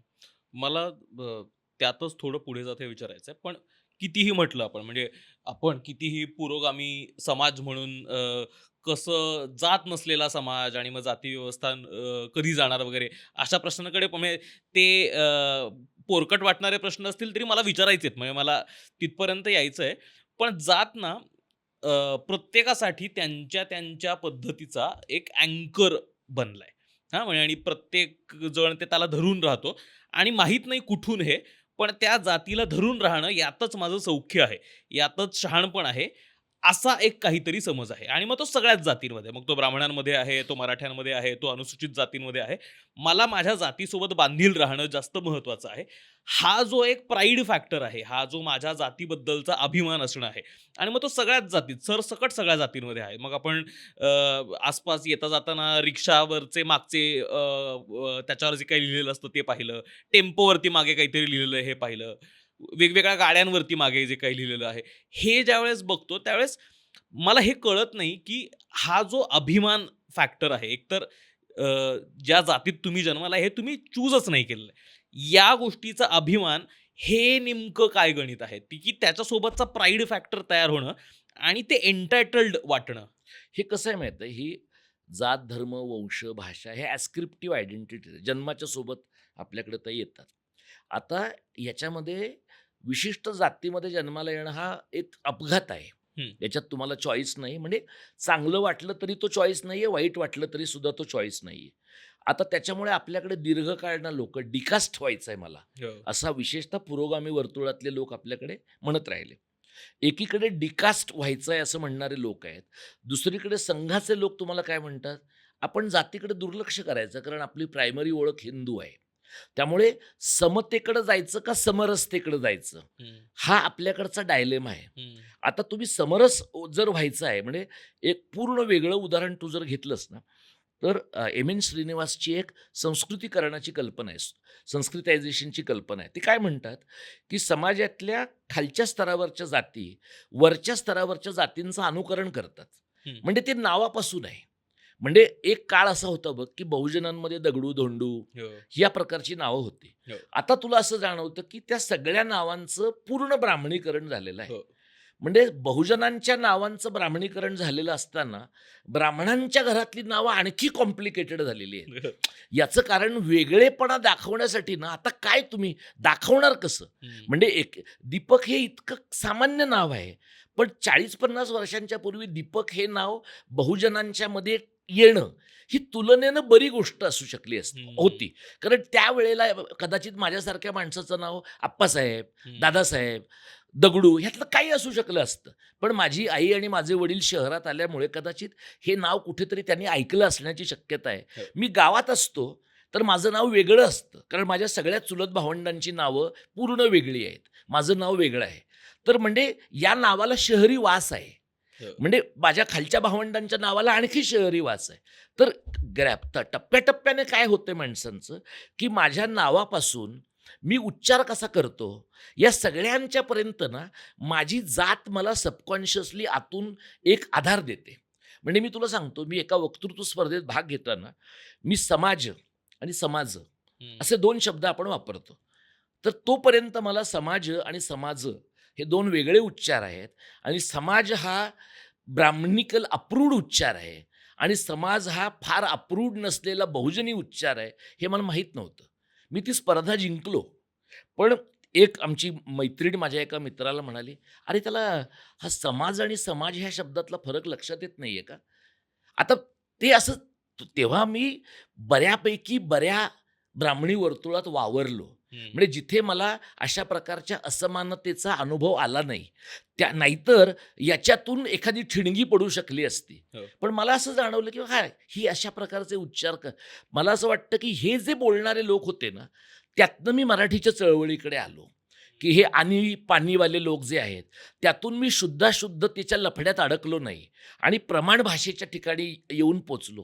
तर हे जे आहे ना लोकांचं, की माझ्या भाषेत मी कसं बोलतो, माझ्या जातीचं बोलणं काय आहे, माझ्या जातीची उच्चाराची अमुक पद्धत आहे, मग माझ्या जातीची उच्चाराची तमुक पद्धत आहे. या सगळ्यातनं एक प्रकारची व्यक्तिविशिष्ट, समूह विशिष्ट अशी एक ओळख लोकांनी निर्माण केली. मग तू पहा की चित्पावनांचे उच्चार आणि देशस्थ कराड्यांचे हो. उच्चार याच्यातला फरक आहे. 96 कुळी मराठा सातारचा आणि 96 कुळी मराठा पुण्याचा ह्याच्या उच्चारांमध्ये फरक आहे. तर या पद्धतीनं जातीची एक प्रदेशनिहाय, भूगोलनिहाय अशा प्रकारची एक कॉन्टेक्स्च्युअलाइज ओळख लोकांनी निर्माण केली. त्यातनं माणसांना बरं वाटतंय. मग तू साधं ट्रेनमधनं जा, बसने जा, अगदी रिक्षावाला बघ, की तो माणूस तू गावाला कधी राहून आला असशील ना, तर त्या माणसाचा उच्चार ऐकल्यावर आपल्याला वाटतं अरे हा आपल्याकडचा आहे बहुतेक. हो. तर आता हा उच्चार हा आपल्याकडचा आहे असं वाटणं हे रिलेट करण्याची एक पद्धत आहे. दुसरं माणसं रिलेट कसं करतात, काय मग आडनाव काय तुमचं? हं. मग आडनाव सांगितलं, हा मग कुठले तुम्ही, असं म्हणून माणसं हळूहळू त्याला बारीक बारीक बारीक असा एखादी फट पाडून त्यातून त्या माणसाच्या जातीपर्यंत पोचू पाहतात.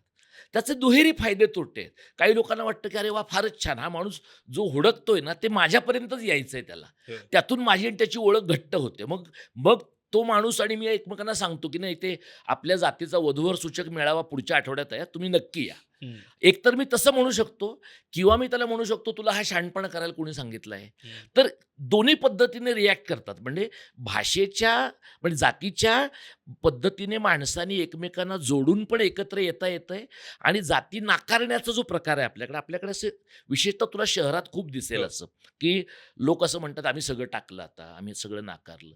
तुम्ही प्रिव्हिलेज्ड असाल ना, टाकायला काहीच लागत नाही. अरे ज्यांच्याकडे गमावण्यासारखं काहीच नाहीये, ज्यांच्याकडे एन्टायटलमेंट आणि प्रिव्हिलेज सोडून काहीच गमावण्यासारखं नाही ना, त्यांना तुम्हाला सगळं मिळालंय ना. तुम्ही इकोसिस्टीमच्या केंद्रस्थानी आहात आणि इकोसिस्टीमच्या केंद्रस्थानी तुमच्या हयातीत तुम्ही डिस्प्लेस होणार नाही याची तुम्हाला खात्री आहे. तर भांडणारा माणूस कोण असतो, तर जो इकोसिस्टीमच्या परिघावर आहे आणि तो परिघातनं केंद्राकडे स्वतःला ढकलतो आहे. हं. तो कधी आतमध्ये शिरू शकेल, केंद्रस्थानी असलेल्या लोकांचं विस्थापन घडवल्याशिवाय त्याला आत शिरता येत नाही. त्यामुळे काही लोकांच्या दृष्टीने जातीची आक्रमक ओळख महत्वाची आहे. मग नामदेव ढसाळसारखा माणूस एवढं टोकदार का लिहितो? हं. म्हणजे नामदेव ढसाळांना काय म्हणजे नारायण सुर्व्यांसारखं लिहिता आलं असतं की नाही? हं. नारायण सुर्वेही टोकदार लिहितात, पण नामदेव ढसाळसारखा माणूस काही ठिकाणी जणू काही तुमच्यावर आग ओकतोय असं तुम्हाला का वाटतं? कारण नामदेव ढसाळने जे भोगलंय ते कामाठीपुऱ्यातल्या बायकांच्या दुःखापासून ते अगदी तळच्या घटकातल्या लोकांपर्यंतचं भोगणं आहे. त्याने जात वेगळ्याही अंगाने पाहिली आहे. हं. त्याने पुरुषाने भोगलेली जात पाहिली आहे, त्याने स्त्रीने भोगलेली जात पाहिली आहे आणि हे सगळं नामदेव ढसाळे एका प्रतिभावान माणसाच्या नजरेने पण पाहतात. त्यामुळे हे जेव्हा घडतं ना, त्यावेळेला माणसाला जात एक प्रकार म्हणजे हा वेगळ्या प्रकारचा बुडत्याला काडीचा आधार आहे, हं. की माणसाला असं वाटतं की नाही काहीतरी एक हे आहे, की म्हणजे मी कुठला तरी लांबचा प्रवास करायला निघालो आणि मग मला अमुक एखादं हॉस्टेल दिसलं, ते अमुक एका जातीचं होतं, मी तिथं राहिलो. म्हणजे जसं कर्मवीर अण्णांच्या रयतच्या हॉस्टेलमुळे हजारो माणसं मार्गी लागली. हो. तिथं कर्मवीर अण्णांनी विचारलं नाही तू लिंगायत आहेस का तू मराठा आहेस. शाहू महाराजांनी हे विचारलं नाही. पण समजा विचारलं तर तिथे त्या जातीच्या माणसाला त्या जातीच्या हॉस्टेलमध्ये तरी राहण्याची सोय आहे. तर या पद्धतीनं जात तुम्हाला लाभार्थी पण बनवते, हं. जात तुम्हाला इमोशनल सपोर्ट पण देते आणि जात तुम्हाला न वगळलं जाण्याची हमी पण देते. हं. हे जे सगळं आहे ना, या सगळ्यांमुळे लोकांना असं वाटतं की माझ्या जातीचे लोक नालायक असतील, पण समोरच्या जातीचे महानालायक आहेत. त्यामुळे आपले जे जवळचे लोक आहेत ते असं धरून राहणं, म्हणून तू तू बघितलंस तर समाजातला 80% वर्ग ना आपल्या जातीतल्या भावकीतल्या लोकांच्या लग्नाला जायला नाही म्हणत नाही. हो. म्हणजे कुठेही जातात लोक. म्हणजे आपल्याला काय वाटतं जेवण फुकट आहे म्हणून जातात, तसं नाहीये. लोकांना असं वाटतं की ओळखी होतील, ओळखी झाल्या की माझ्या नातवंडाचं काहीतरी होईल. म्हणजे हे जे प- परंपरेची जी चौकट आहे ना, ती एकीकडे जसजशी फाटेल, विस्तारेल, तसतशा जाती विस्विषित होणार आहेत. म्हणजे एकाच जातीमध्ये जाती विस्विषित करणारा पण वर्ग आहे. हम्म. आणि जाती शिवून टाकणारा पण वर्ग आहे. विस्विषित करणारे आणि शिवून टाकणारे यांची इंटरनल मारामारी पण आहे. आणि या जातीतले आणि त्या जातीतले ह्यांची मारामारी पण आहे. ह्याची जी इंटरसेक्शनॅलिटी आहे ना, तिथे जातीच्या बदलाची खूण आहे. हम्म. म्हणजे मला जेव्हा असं वाटतं, की माझ्या जातीतली घाण मी काढून टाकली पाहिजे आणि समोरच्या माझ्या एखाद्या मित्रालाही वाटतं, की त्याच्याही जातीतली काढली पाहिजे, तेव्हा आम्ही एकमेकांचे पार्टनर होण्याची शक्यता दाट आहे. हम्म. मला असं वाटतंय, की माझ्या जातीत फार कचरा आहे आणि समोरच्याला वाटतं, की आमच्याकडे सगळंच ग्रेट आहे. तर तो माणूस मला रिॲक्शनरी करण्याची जास्त शक्यता आहे. तर या पद्धतीने ना जातीमधला जो एक प्रकारचा फोपसेपणा आहे, जातींमधला एक प्रकारचा पस आहे तो. एक अहंकाराचा पस आहे. तो काढून टाकण्यासाठी ना फार पातळ्यांवर ते हे करतात बघ, रक्तमोक्षण करतात ना, हो. तशा पद्धतीनं जातीतलं जे विषारी रक्त आहे ना, त्याचं मोक्षण रेग्युलरली समाजाला करावं लागतं. ते हम्म. नाही केलं ना, तर दर काही वर्षाच्या सायकल नंतर मग तुला एखादं ऑनर किलिंग दिसतं. मग तुला एखाद्या ठिकाणी ॲडमिशन मुलांना मिळत नाही असं दिसतं आणि मग याचे जे बळी आहेत, लाभार्थी बरेचदा पुरुष आहेत आणि बळी बरेचदा बायका आहेत. हम्म. कारण कुठल्याही जातीच्या बाईला टॉर्चर करणं हे कुठल्याही जातीच्या पुरुषाला टॉर्चर करण्यापेक्षा जास्त सोपं आहे. हे तुला दंगलीत पण दिसेल. हो. दंगलींमध्ये गर्भवती स्त्रियांवर रेप करून त्यांचा खून करणारे लोक कसे काय निर्माण होतात. म्हणजे आपण इमॅजिन नाही करू शकत की अशी माणसं आपल्या समाजात राहत आहेत. हा जो अमानुष चेहरा आहे ना, हा अमानुष चेहरा काही धर्म बाहेर काढतो असं नाही, जात पण बाहेर काढते ना. फक्त तो अमानुष चेहरा तो दाबला जावा किंवा तो पूर्ण वगळून टाकला जावा, इतपत काहीतरी सकारात्मक संदर्भ समाजामध्ये निर्माण जर लोक करत राहिले ना, तर मग हे थोडा समाज विषमुक्त होण्याची प्रक्रिया वाढत राहते. हम्म. मला आणखीन एक विचारायचं ते म्हणजे बऱ्याच जणांना म्हणजे खास करून शहरात राहणाऱ्या मुला-मुलींना त्यांना असं वाटतं की मला जातीबद्दल माहीत नाही किंवा मला फरक पडत नाही की माझे मित्र-मैत्रिणी कुठल्या जातीचे आहेत किंवा जसा सुरुवातीचा प्रश्न होता की मला माझी जातच माहीत नव्हती बऱ्याच काळापर्यंत. तर काय फरक पडतो? अशांना तुम्ही काय सांगाल? कारण अर्थात वेगवेगळ्या बॅकग्राऊंड्समधनं ज्यावेळेस लोकं येतात जे म्हणजे कुठेतरी वाचलेलं वाक्य आहे ते की ज्यावेळेस तुम्हाला जात माहीत नसते याचा अर्थ तुम्ही प्रिव्हिलेज्ड आहात. हो. आणि ज्यावेळेस तुम्हाला जात समोरच्याची काय आहे हे सुद्धा कळतं, त्यावेळेस तुम्ही खालच्या प्रवर्गातनं येताय हे साधारण त्याची खूण आहे. तर अशा वेळेस ज्यावेळेस आपण मेट्रोपॉलिटन वातावरणात वागतो, आपल्याला फरक पडत नाही आपण कोणासोबत आहोत वगैरे, वगैरे. अशा यात आत्ता शहरातल्या माणसासाठी माझ्यासाठी सुद्धा जात रेलेव्हंट आहे का? मग आता कसं आहे बघ, की अ, जातीचं ठरवण्याचं किंवा जातीचा संदर्भ, जातीची उपयुक्तता, जातीचा रेलेव्हन्स ठरवण्याच्या अनेक निकषांपैकी एक तुझ्या असं लक्षात येईल, की तुम्ही कोणत्या संदर्भात त्याच्याकडे पाहता. हं.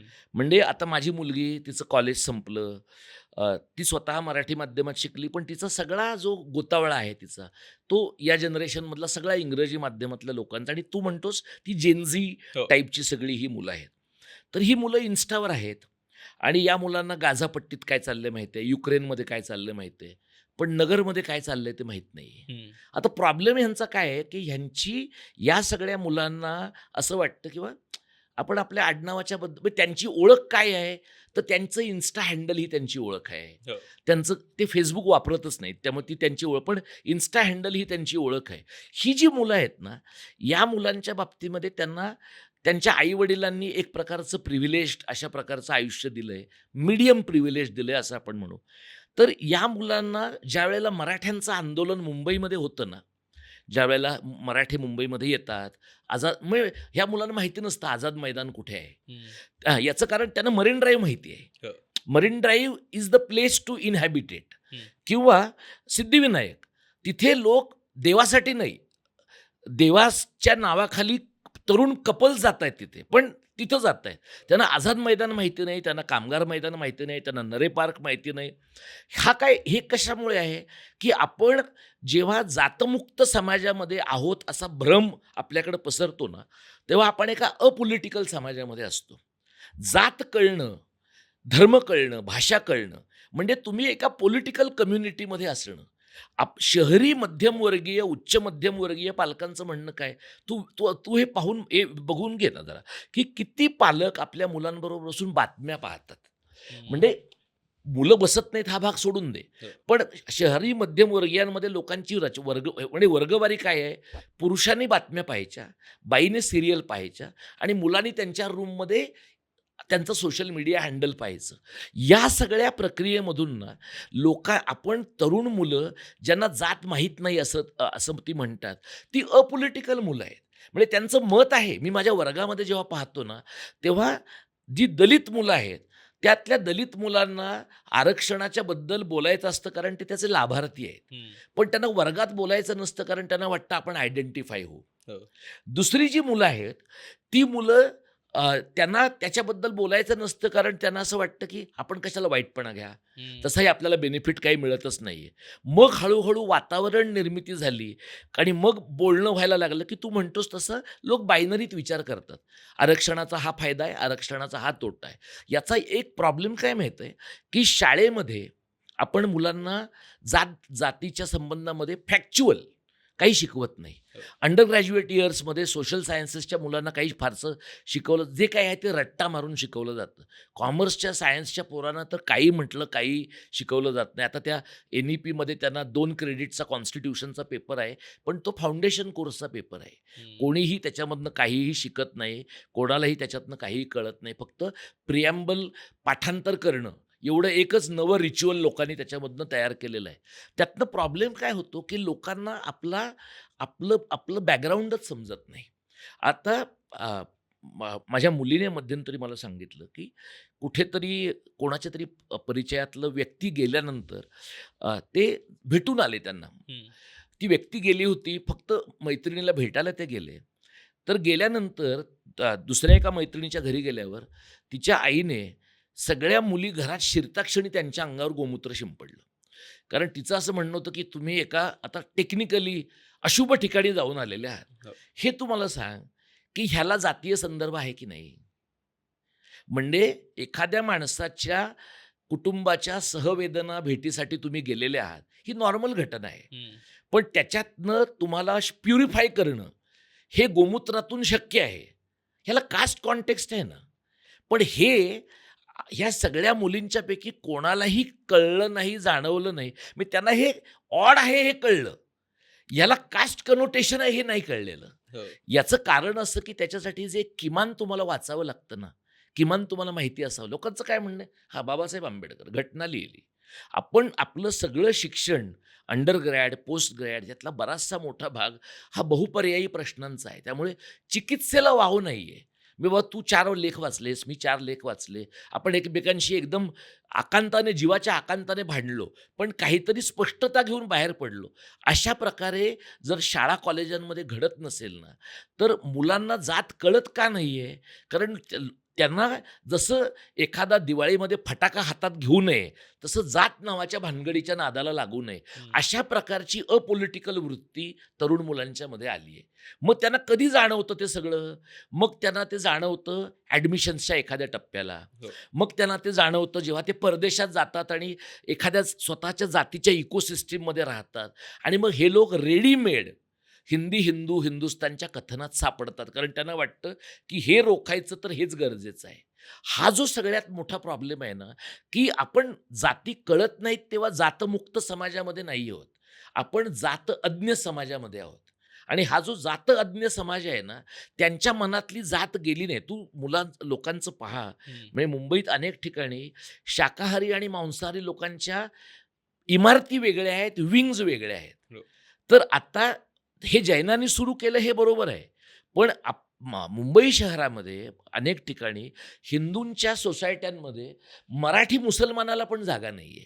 उत्तर भारतीय मुसलमान तर सोड, मराठी मुसलमान अस्खलित मराठी का तर तो मुसलमान आहे. म्हणजे हिंदू ओबीसी पण मुसलमान ओबीसीला जागा नाही देणार तिथं राहायला. याचं साधं कारण असं आहे की आपण माणसांची वर्गवारी करताना खाण्यापिण्याच्या पद्धतीवरनं केली, कपड्यांच्या पद्धतीवरनं केली, शिक्षणाच्या दर्जावरनं केली आणि ह्या आपण म्हणतोय काय, आम्ही हा भेदभाव जातीवरनं नाही करत आहोत, कारण आम्ही जात मानतच नाही. आम्ही हा भेदभाव करतोय कारण त्यांच्या घरातला माशांचा वास येतो. आम्ही हा भेदभाव करतो कारण ते अस्वच्छ राहतात. आम्ही हा भेदभाव करतो कारण त्यांच्याकडे दहशतवादी आहेत.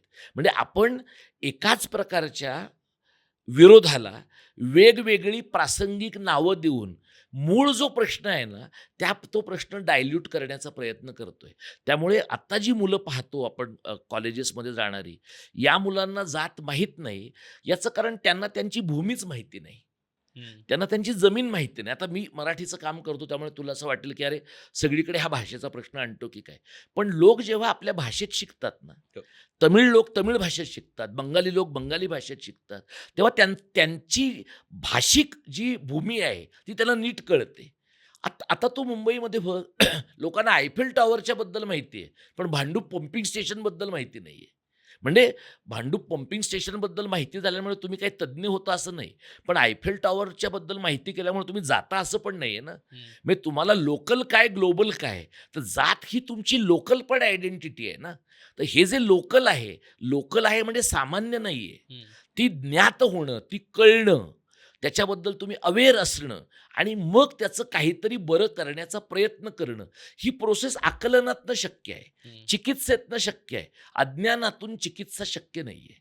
हा प्रॉब्लेम आहे. अगदी आता शेवटाकडे चाललोय आपण. तर पुढच्या 40, 50, 100 वर्षात अ, तुम्हाला काय वाटतं कुठे असेल हे जाती व्यवस्थेचं प्रकरण? आणि आत्ता या पॉइंटला आपण जाती व्यवस्थेकडे अ, काय अर्थानं पाहिलं पाहिजे? म्हणजे एकतर या जातींकडे काय पद्धतीनं बघायचं हे आपल्याला याचा चष्मा कोणी नाही दिला. म्हणजे जे काही या पद्धतीनं चालत आलेल्या गोष्टी आहेत, त्या आपण सरसकट फॉलो केल्या. पण जर ते एक्झिस्ट करतं असं मानायचं ठरवलं किंवा ते नाकारायचं ठरवलं, तर काय पद्धतीनं त्याच्याकडे बघायला पाहिजे आणि पुढच्या 40-50 वर्षांमध्ये हे कुठे असेल असं तुम्हाला वाटतं? एक बघ, की जातीच्या बाबतीमधली एक महत्त्वाची गोष्ट म्हणजे तिचं अस्तित्व मान्य करणं. ही नितांत आवश्यक गोष्ट आहे. आणि म्हणजे महाराष्ट्रातल्या जातींचा ना, म्हणजे मला आता ते आठवत नाही, महाराष्ट्र शासनाने का कुणीतरी एक सूची बनवली. काहीशे मोठ्या लहान जाती आपल्याकडे आहेत आणि त्या अशा बारीक, बारीक, बारीक, बारीक निर्माण होत राहतात. तर अनेक ठिकाणी तू आता बघ, की माणसाचं आडनाव काहीतरी वेगळं आहे, तर तो स्वतःला त्याला जोडून पाटील असं म्हणतो, त्याला जोडून देशमुख असं म्हणतो. हो. म्हणजे मला स्वतःला असं सांगण्यात आलेलं आहे आमच्या काही नातेवाईकांकडनं, की तू पवार आडनाव का लावतोस? पवार पाटील असं लावलं पाहिजेस. तर माझं असं म्हणणं आहे, की ते पवार हे आडनाव लावल्यामुळे मी काही फार ग्रेट झालो नाहीये. त्याला पाटील हे सफिक्स जोडल्यामुळे आणखी ग्रेट होण्याची काही शक्यता नाहीये. पण असं वाटणारा मी अल्पसंख्याक माणूस आहे. लोकांना काय वाटतं, की हे असं केलं ना, तर आपलं उन्नयन होणार आहे. त्यामुळे तुला हे जाणवेल, की लोकं आडनावं थोडी मॅनिप्युलेट करतात. आडनावाची कॉम्बिनेशन जराशी बदलतात. काही वेळेला आडनावं संक्षिप्त रूपामध्ये वापरतात.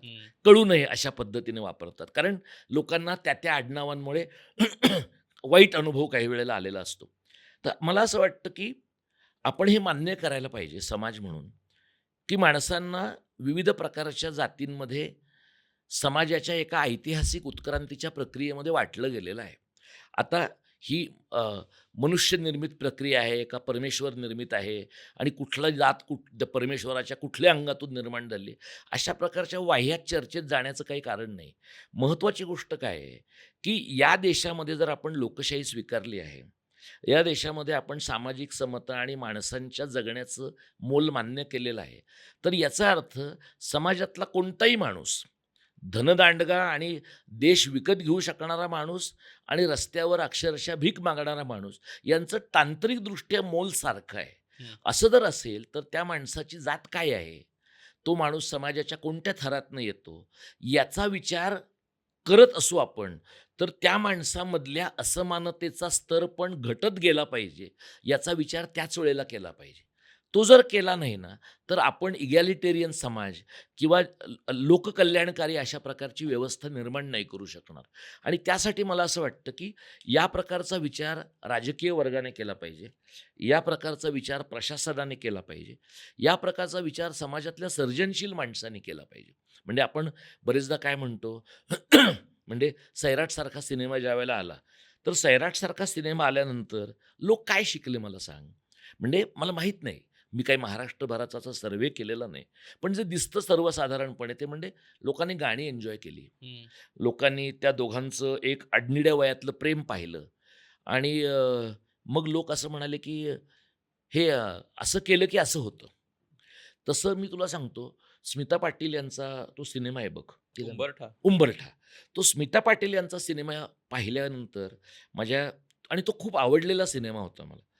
तर तो सिनेमा पाहून झाल्यानंतर कधीतरी एका मित्राच्या घरी आम्ही गप्पा मारत बसलो होतो. तर त्या मित्राची आई म्हणजे आता नव्या परिभाषेमध्ये होममेकर. हं. तर ती असं म्हणाली, की हा सिनेमा काय सांगतो? बाईने किती मर्यादेत घरातनं बाहेर पडावं हे सांगणारा सिनेमा आहे. आता खरं उलटं पाहिलं पाहिजे ना, हो. की बाईच्या स्वातंत्र्याची अभिव्यक्ती सांगणारा सिनेमा आहे. तर हे मी का सांगतोय? सैराटकडे सुद्धा लोकं तुम्ही आंतरजातीय लग्न केलंत ना, तर शेवटी मारले जाल. अशा पद्धतीनं जर लोकं पाहत असतील किंवा तशा पद्धतीने कृती करत असतील, कारण तशी कृती महाराष्ट्रात अनेक ठिकाणी लोकांनी केली ना. म्हणजे नगर तर त्यासाठीचा प्रसिद्ध जिल्हा आहे, असं वाटावं अशी परिस्थिती आहे. पण महाराष्ट्रात अनेक ठिकाणी असं झालं. म्हणजे आपण तो सिनेमा पाहिल्यानंतर किंवा तशा प्रकारच्या नाट्यकृती, चित्रपट असं असं सगळं पाहिल्यानंतर माणसांच्या जर अशा जाणीवेत जर हे राहिलं, की आपण आपलं वागणं बदललं पाहिजे आणि आपलं वागणं जात स्पेसिफिक असण्यापेक्षा माणसांना गृहीत धरणार म्हणजे साने गुरुजींनी माणसांनी माणसाशी माणसासम वागवणे हे असं जे म्हटलंय, हे ऐकायला इतकं सोपं वाटतं, पण प्रत्यक्ष अंमलात आणताना ते खूप कठीण आहे. कारण तुम्हाला जातीची आयडेंटिटी लक्षात ठेवायची किंवा रेकग्नाइज करायची, तिचं अस्तित्व मान्य करायचं, पण विविध जातींच्या माणसांचं समपातळीवरचं सहअस्तित्व पण स्वीकारायचं किंवा त्या दिशेनं प्रयत्न करायचे. हे 2 गोष्टी एका वेळी करणं ना, व्यापक समाजाला वाटतं तितकं सोपं नाहीये. तर त्या दिशेनं जाणं हा मला एक महत्त्वाचा भाग वाटतो आणि ही सामूहिक जबाबदारी आहे. हं. म्हणजे असं नाही होणार किंवा तू ते काम करशील आणि मी कसा बरं यशस्वी होतोय असं मी लांबून पाहत राहीन, असं नाही करता येणार. त्यामुळे समाजाला जर जातीचं उच्चाटन म्हण, जातीचं निर्मूलन म्हण, जातीची ताकद घटणं म्हण किंवा जातीचं उपद्रव मूल्य आणि विषाक्तता घटणं म्हण, या सगळ्यांच्या दिशेनं जायचं असेल ना, तर तुम्हाला त्यासाठीची प्रयोगशाळा म्हणून समाजाकडे पाहिलं पाहिजे आणि तुमच्या जगण्याकडे पण पाहिलं पाहिजे. म्हणजे असं नाही करून चालणार, की तुम्ही बाकी सगळ्या समाजाने बदल करायला पाहिजे, पण माझ्या वैयक्तिक जीवनामध्ये मात्र जातीचे संदर्भ मी तसेच कोरून ठेवणार आहे. हो. म्हणजे जातीनं दिलेली उच्च नीचतेची जी भावना आहे, तिचं वैयक्तिक आयुष्यात लाभार्थी पण कायम ठेवायचं आणि व्यासपीठावर मात्र जातमुक्त झालं पाहिजे असं म्हणायचं. अशा 2 दगडांवर तुम्हाला थांबता येणार नाही. मला असं वाटतं, की माणसं शिकतील आणि आपण असं गृहीत धरतो, की माणसं शिकतील आणि शहाणी होतील. तर स्वतंत्र भारतात तोही भ्रम आपला अनेक ठिकाणी सुटला आहे. बाबासाहेबांनी म्हटलं होतं, की शिका, संघटित व्हा आणि संघर्ष करा. पण शिका, संघटित व्हा आणि एकमेकांशी संघर्ष करा असं त्यांनी म्हटलेलं नाही. तेही आपण गेल्या काही वर्षामध्ये करून दाखवलं.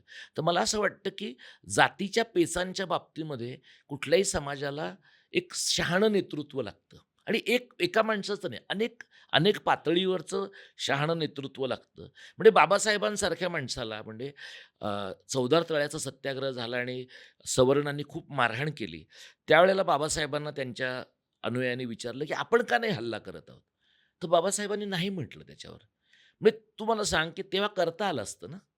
तेव्हाचा 14 तळ्याचा लढा रक्तरंजित करता येणं शक्य होतं. ज्या माणसाने तिथे सोसलं, ज्या माणसाने काळाराम मंदिरात सोसलं, ज्या माणसाने 1935 साली मी हिंदू म्हणून जन्माला आलो तर पण हिंदू म्हणून मरणार नाही असं म्हटलं, त्याने अंतिमतः धर्मांतराचा निर्णय घ्यायला 21 वर्ष लावली. म्हणजे आत्ताच्यासारखा तातडीने ओव्हरनाईट पक्ष बदलणारा माणूस असता, तर त्यांनी तो निर्णय दुसऱ्याच दिवशी घेतला असता ना. पण लाखो माणसांची आयुष्य आपल्या निर्णयाशी जोडलेली आहेत. अशा प्रकारचं सखोल भान असणारा माणूस नेहमी समष्टीचा विचार करून निर्णय घेतो. आपल्याकडे जातीच्या बद्दल बोलणारी, कामं करणारी माणसं समष्टीचा विचार न करता आत्यंतिक व्यक्तिनिष्ठ झालीत, हा प्रॉब्लेम आहे. आणि त्यामुळे पुढच्या 40-50 वर्षामध्ये ही जी स्पिशी आहे, ही जी प्रजाती आहे ना सर्वजातीय, ती वाढली तर मला असं वाटतं, की आत्ताची जी जातीय तेढ आहे, आत्ताची जी जातीय जो एकूण विद्वेष आहे, लोकांमधला परस्परांबद्दलचा दुष्टावा आहे, त्याला किमान काही एक आळा घालता येईल. म्हणजे आपण खूप आदर्श विचार करून हे सगळं संपूनच जाईल आणि मग सगळे सुखाने नांदू लागतील, असं म्हणण्यात काही लॉजिक नाही. कारण आपला समाज नाही आहे तितका शहाणा.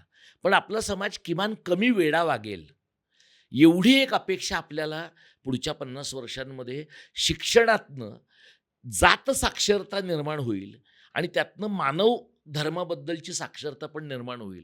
असं जर या दिशेने जर आपण गेलो, तर मला वाटतं कदाचित आपला पाकिस्तान होणार नाही, आपला बांगलादेश होणार नाही आणि आपला रवांडाही होणार नाही. खूप खूप महत्वाचं आहे.